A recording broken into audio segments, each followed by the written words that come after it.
hosted by Andy Moss. Andy has been in the staffing industry for over 25 years, first as a recruiter, then eventually an account manager and business owner. This is the podcast where we sit down with fellow staffing owners to get the real stories of the successes, the failures, and the lessons learned along the way.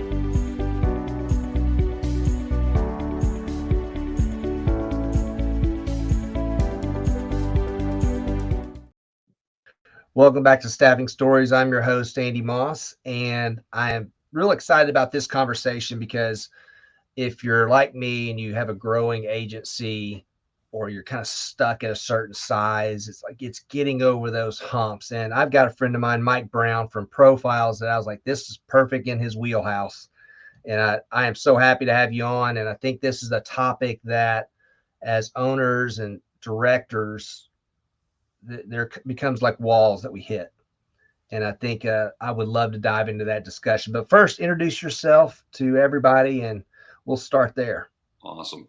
Well, thanks, Andy. I appreciate you having me on. I'm a big fan of your staffing stories as it is. The guests you've had have actually inspired me. I take stuff away. I love the conversation not too long ago with Keith from Bullhorn. Yeah. And actually, I found myself laughing at the session you had with Jason from Upwork. And you're talking about how this industry will really challenge your hair follicles. Yep. So I can attest to that. I used to have a great head of hair, and it's not there anymore. So, but no, thank you for having me. I really appreciate it. No, you're welcome. Glad to have you. So, so 30 years. I think you and I, we're about a lot of common ground. I know. I'm about 28 into it. If I can make it to 30, I'll be. Maybe I get a trophy or something. I don't know. I didn't get mine. I know. Yeah, I'm a gold watch. What is 30? Something. I mean, whatever we can do. But tell us, how did you get into this industry 30 years ago, and just kind of walk us through your story. Yeah, absolutely. I love telling it because it's probably very similar to everybody else, or a large majority is. At the time, no one came out of college saying, I'm going to be in staffing. You kind of fell into it, introduced a brother-in-law, a friend, a softball league, something along those lines. Introduced you and said, hey, they're hiring over here. Give them a look. And that's really what happened with me. I was introduced through common, acquaintances, sports, fitness buddies. Said, this company called Aerotech is really growing. They're hiring. They hire people just like you, played sports, college, whatever, right? And I was like, great, sure, I'll go in. And I'll tell you what, you don't recognize blessings necessarily when they happen, but boy, that was. It really was. It was actually 1994, February. So it literally 30 years to this month that I started. I was interviewed and offered a job, and I ended up working for someone who was my earliest mentor, Jim Novick. I still talk to Jim regularly, and Jim was just really inspirational and kind of really helped me on my course. I looked up to him tremendously at the time, and Jim was that guy that just kind of made it, the competitiveness, the focus, the be persistent, be aggressive, but be ethical about how you go about, and just run fast. And I was there for a great ride, 8+ years, I think, with what is now the Allegis family. Saw the birth of tech systems. Right, there was no tech systems. Spent the lion's share of my time there selling staffing, national accounts. When we stood up at the time, the first services and solutions was a part of that. So it was a great ride, and I really draw upon everything that even back then. Today, it's applicable. That's a long-term commitment. I was 8 years with Aerotech too. So, I mean, we're oddities to last that long, but when you said, I learned so much from that organization, and people will knock it, and different things, but man, the pluses and minuses there were kind of set my backbone to do what I do now. So true. I'm right there with you. Absolutely. And again, great ride. I mean, and just the familial aspects that were built through those times, the hours you worked and the bonds and the camaraderie you built. I was in so many weddings. People were in my wedding, vacations together, seeing the birth of children, seeing those kids now out of college. Like it's an extended family, even to this day, even though it's been, 20 odd years. Since I've been there. I'm still thick as thieves with everybody. It's amazing. It's a fraternity for sure. Yeah. And then I was fortunate because then I went from there, and then not long after that, I had basically almost a very similar experience. I worked for Jack Cullen, who was the president of Modus, which is now part of Adecco. I think through integration, I think it's a Codis now, but it's all part of the Adecco family. But Jack was the president of Modus, and I reported to him. And I found a very similar entity that I found in Jim Novick from Tech. I found in Jack, and I refer to Jack. I counsel off of Jack all the time, right? He's my sounding board. But it was 8.5 years there, and again, great experience, growth, integrations, acquisitions, right? Given the leash of just go. Here's some added responsibilities. You may not be ready, but you'll be ready. Learn it, do it, go. And it was really entrepreneurial, and it was like I was like, I didn't know if I'd ever necessarily find exactly what I had at Tech again, but it was like very similar, slightly different, but very similar and so rewarding. So another 8.5 years there. So in that time, 16 plus years with two really big companies, but they operated like small at the time. It was great. But I bet you saw a lot of the backside of it, the processes, the I guess the inner guts of those large organizations that apply today in some of our smaller mid-size companies that I don't know how many will get back to that Tech and Aerotech size, but I mean Modus size, but man, there are a lot of that under $50 million organizations that do quite well. Well, it's a perfect segue because it was kind of right around that point that I was like, I really had kind of like that internal dialogue conversation where I'm like, what am I the happiest doing? What do I really get challenged on? And it's really helping others. It's kind of like I'd gotten past carrying the bag and the accolades of, top this and top that. And it was really my appreciation of trying to help others achieve that themselves. It's kind of like coaching youth sports. It's like, I get more satisfaction out of watching my kid do it than I ever did myself. Correct. So I say, well, who could really benefit from what I've gained through all these experiences? And I was like, I think it's a lot of folks that are in that, that conundrum of between emerging and under 100 million, like that 50 million or less standpoint where they bootstrapped it, their owner operator led, the founder led. They've got it as far as maybe they can, but they need some help learning how to compete with the big boys or abstracting out some of the best practices that the large organizations have, but do it on a mid-market budget. Like there's a lot of value I thought I could offer to folks like your organizations and others. And that's where I kind of pivoted for the past whatever years, is really trying to get in and help those types of organizations. And God, it's so rewarding to see it. So before we dive into that, where in your background that you may have struggled at or failed at that you learned from, that if you had to go back again and tell someone, don't do what I did, what would that be? It was probably in my waning days at Tech, in my early days kind of at Modus. And that was, I didn't have to do everything. I was always reluctant to ask for help. Yeah. I was like, I can figure it out. I'll do it. Maybe subliminally, I was fearful of asking for help being a sign of weakness. And quite honestly, it's the polar opposite. It's a sign of strength. But I wasn't quite there personally at that point. And had I, if I was the wiser then, there's a lot of things I probably would have done differently with regards to allowing more people to contribute to shared success, or engage them more in the solution, Yes. Get there sooner, greater adoption. So I think that's something definitely I would have done. I also would have, but there was a period of time where I definitely was burning the candle on both ends a lot, and it caught up health-wise at different points. And I would tell my younger self, hey, there's tomorrow. Yeah. So I think those are my two pivotal things that if I could go back and kind of like, hey, Mike, wake up, that's what I would do. I've talked to a lot of young recruiters and staff together. That's one thing I tell them is like, don't lose your family because of this business. I mean, you can miss so many years of their growing life that it's not worth it. But you're trying to build your experience, but man, don't sacrifice it for somebody, at their expense. Exactly. Yeah, So, 100%. That's good. So let's dive into where you said, one thing, the topic that I want to talk is, like my organization, one of the biggest hurdles we had is just trying to get over that. Okay, get over the $5 million hump, get over the $10 million hump, get over, it's I seem to always run into these walls. Is that normal? It is. And the walls are not stationary everywhere, right? The walls hit at different places for different people and different organizations. But yes, the walls are there. And I think that really, it throws people for a loop. You know, folks like you that you know, bootstrapped, founded startup, and like you're running, and you know, it's a tireless, endless job to be a founder, operator, contributor, producer, payroll, finance, getting, you know, credit extensions, by getting insurance, dealing with the lawyers. Like, there's a lot going on in a owner's shoes, and I never ever lose sight of that anywhere that I go. But those walls do come about, and they're natural. I think anybody who's interested in starting an organization or has started and kind of not quite down over that $10 million mark is, don't let the walls like scare you, frighten you, and you're not doing anything wrong. It's natural. They happen.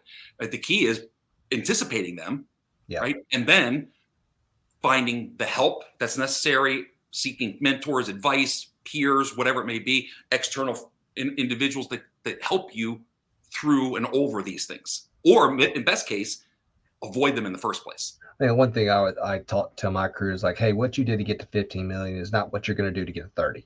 I mean, you have to grow individually. You know, everybody, I want to be promoted. I want to do this. And I said, like, well, what are you doing to prepare yourself for that next role? Yeah, you're doing this great. But if I want you to do X, you know, what are you doing to do that? And that they just always look at me like, well, just because I'm doing good here, I should get promoted. I said, that's not how this works. You know, I need you to do a different job, you know, and manage people that are doing your job. So it's. Well, you know, if you think, I'm sure you experienced this, but going back on referencing back out of the tech systems days, is if you wanted to move on and be promoted or get into something else, take on additional, you started doing that job without it being given to you. You just started doing it, earned it. You didn't like feel entitled to it.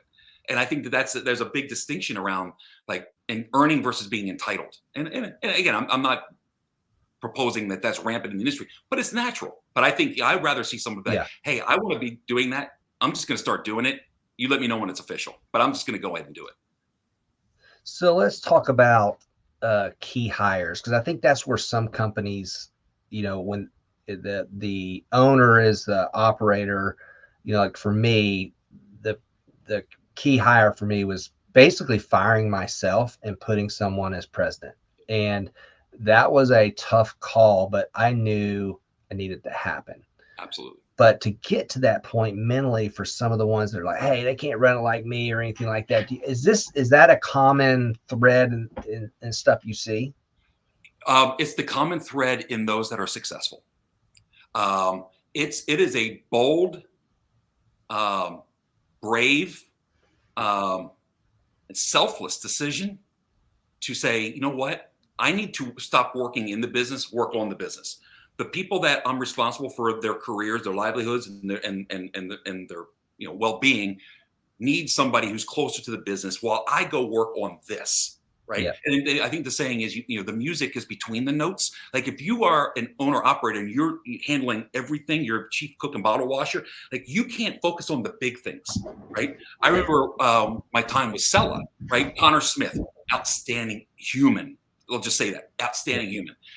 He was just bold enough and confident enough in himself to say, you know what, I owe the company a better, different, purposed me. Yeah. The people here could use a little infusion of outside, right? Coming with different perspectives, someone that can be in the weeds more and free him up with Tara, the co-CEO at the time, to work on the vision. They never would have gotten to where they did and get ultimately acquired by Ronstadt had they not stepped out of their roles and selflessly given up the reins a little bit, right? I think it can't be stated strongly enough how important it is at the right point. And that point's different for everybody, but it has to happen at some point. Well, but it's finding that person. I've made mistakes. I've hired promoted the wrong individuals. They're great individuals, but just not for that role. And I think a lot of owners, operators are don't like making mistakes, but it's their baby. They want to make it right. But man, if you find that right person and put them in that right seat, they will thrive. But you know, I just encourage those that are going through this like struggle of like, I want to grow, I want to grow, I want to grow, to take a leap, fire yourself. I mean, it's just that I'm not saying it's the best thing I ever did, but it's right now it's tough to be in an employment line right now. Well, if done right, and if you find the right person, you look like a genius.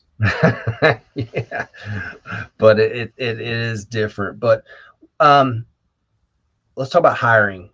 When you hire your staff, sales force, recruiters, are there just key points that you would coach a company through when you're thinking about stepping on the gas pedal?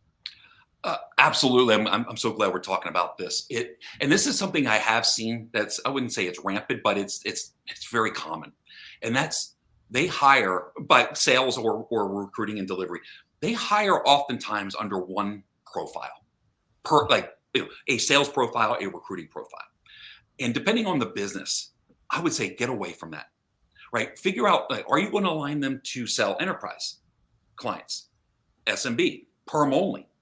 Like there are elements and essences of like individuals and what they're passionate about and what they're built and made to do and what you need them to do. I always reference, it's kind of like everybody who's a professional baseball player, theoretically, is probably really good at hitting the ball, throwing the ball, catching the ball. Yeah. Okay. But not everybody is necessarily wants to or is made to be a catcher or a pitcher. Okay. So what I found too often is they organizations adopt a one size fits all hiring model. And that can be fine for a while, but as you evolve, right, enterprise clients and pursuits start to come into your picture a little bit more, and you might want to bifurcate your business a little bit and treat them uniquely. And then also don't have a one size fits all comp model. If you have unique different types of business lines or client profiles, you may want to comp that function differently to bring out the most and incentivize the right way. So hiring, be diligent and be, I guess, very purposeful in crafting a job description or what you want that person to do, and don't waver on it. And also don't settle, right? It is so wasteful and difficult to hire wrong, waste time, money, and energies, damage external relationships, and also reflect negatively on you internally on like, man, the person can't really hire too well, right? It really is. It's so bad. I know it sounds, but I would rather never hire than hire wrong if I can. Now, you said that I've been duped. It happens, but also don't hold on to something and avoid making the tough call. It's not gonna get any better. You can try to sit there. Oh, if he or she just no. It's I've seen and I've held for long, and it's like it's just not. But well, what I found, being human, we're all human, right? We were raised the right way in this business, probably raised the right way growing up. And it's that human leads first, then it's business, right? You don't want to be cold-hearted, and the first thing I've always done when I'm at that impasse of looking at, is this person right? Would they be better working somewhere else in their interest? But the first thing I always do is internalize it. Yeah. That I do enough myself for them, right? Yeah. But at some point, you just have to be honest. And again, the rest of the organization owes the right people in the right seats. But human always does creep in. So anybody who takes great pleasure in making those tough decisions, I would want to. Yeah, it's. I don't know if anybody loves that, but when you come into an organization, you try to take over, try to build a new culture, a new what I call marching order. It's tough, but I know there's a lot of people out there that are, want the secret sauce. But what else would you dive into if you're evaluating or talking to a company about that we haven't discussed? Yeah, everything we touched on was critical and other things. But I think one of the things is don't try to keep up with the Joneses. Yeah. I found so many organizations, I go in and I've talked to them, or even peers that have gone into other, and they walk in and they're overwhelmed with, we need to do X because that staffing company is doing it. We need to bifurcate. We need to have a new service line. We need to get into SOW and project-based work. We need to do this. We got to get AI baked into our tech stack. Like don't chase. Yeah. What we got to do nursing staffing and code. Yeah, right. I mean, I don't know how many companies are now doing nursing staffing or Correct. locum stuff. Yeah. So I would say just be comfortable in your own skin, develop your plan. And then the second part of that is be sticky to the plan. That's also another thing where I've seen a lot of just like delayed success or success never attained is they are constantly running from one side of the ship to the other with new agenda. All right, scrap that plan. We're going to do X. Yeah. Right. And that just erodes any kind of progress. You need, again, I'm not saying stick with a bad plan, but I'll tell you what, a pretty decent plan with enough ramp time outproduces 100 really good plans. Yeah. In that it's same execution. Usually it boils down to everybody has a great plan. They just don't execute it. And that's, you can have it all laid out, but if you can't get your team to do it or you can't hit milestones, I mean, that's where you mess up. Yeah. And what I've seen. Yeah. I think another piece of I always gravitate to sales because I think that really is sometimes the Achilles heel in most organizations. Yeah. I think delivery is great, but I've always found them to be the strongest aspects. Right? Sales seems to be the weak link everywhere I've ever been coming in, or the thing that needs to be remedied, fixed, or tweaked. But one of the things also is organizations need to help their staff know what they're looking for. Right? Creation of ideal client profiles. I know Keith from Bullhorn is a big advocate of ICPs. More importantly, what clients not to pursue. It's okay. Yeah. Let's thin the forest, right? It can be overwhelming. And also articulate what success looks like. Like give people a vision, like a 3-year vision. Like here's where you should be. I'm not holding you to the letter of the law, but like map what success looks like, and then also map what success looks like from your client composition, right? Which is what should an ideal mix of small, mid, and large look like? Yeah. What percentage of your clients, and then ultimately what percent of your talent that's out working should come from what? Like it's like a balanced 401k. Like minimize risk on overexposure, client concentrations. Like let's think about what we want to look like when we grow up. Right. Well, the one thing in sales that I see is individuals. I'm a sales rep. They're a good account manager, people relations, which is part of it, but they're not the hunter. Right. And the activities a hunter salesperson. Now, there's roles in an organization. We need that. We need the account manager, the people side of it. But you've got to find those hunters that just live and breathe on trying to go get new business. Yeah. And when I see organizations, I say, you've got a great amount of people here that are good, but they're all, I haven't seen that hunter in your organization yet. Yeah. They are unicorns these days. Yeah, they are. They are. Yeah. If you find them, grab them. Yeah. And I think there's clearly a place. Yeah. Right. And there's a place for account managers, or people to kind of nurture and expand, but not necessarily the ones that are knocking in the door. Right. There's definitely a role and a function because the people who are the true hunters, their feet go cold. They don't want to be babysitting. They don't want, they are so hardwired for the thrill of the kill, so to speak. Like they don't want to do the other stuff. Right. So that's the one size fits all syndrome. Right. Carve it out. Define. Here's your hunter profile. Here's your account management profile that you hire for. If you've got that mix of business that could call for both. You will lose your top hunters if you force them to be extensive account managers. Exactly. So the persona I see account managers, A-type personality, hate to document. They're going to be a high maintenance diva, but you're going to have to pair them with somebody that likes to document, likes to do all that stuff because they're running and gunning and they'll bring business to you, and probably be okay with them not coming from staffing. Mm-hmm. Some of the best hires I did weren't, young guns that came through. It's like they're great producers somewhere else that, we had to teach them a little bit of the staffing and recruiting and retain stuff, but man, they build relationships and it would kill it. Yeah. Yeah, and they know the art of connecting the dots and persona-based mapping and how to build the trust, credibility, likability, all the things. And they're those are what I would call sales professionals versus salespeople. Like they invest in themselves. Stephen Covey, right? They sharpen their axe every day. Like they eat, sleep, and think about staffing or selling.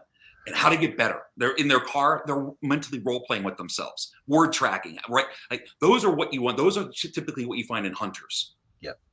Well, this has been just some great information that you've given us. I know it's a short bit, but it's just, they can find you on LinkedIn if they have any more questions. But, the biggest thing is I appreciate you pouring into our community of staffing and recruiting, because it being in it 30 years like we have, I want to leave this industry better than I found it or got into it.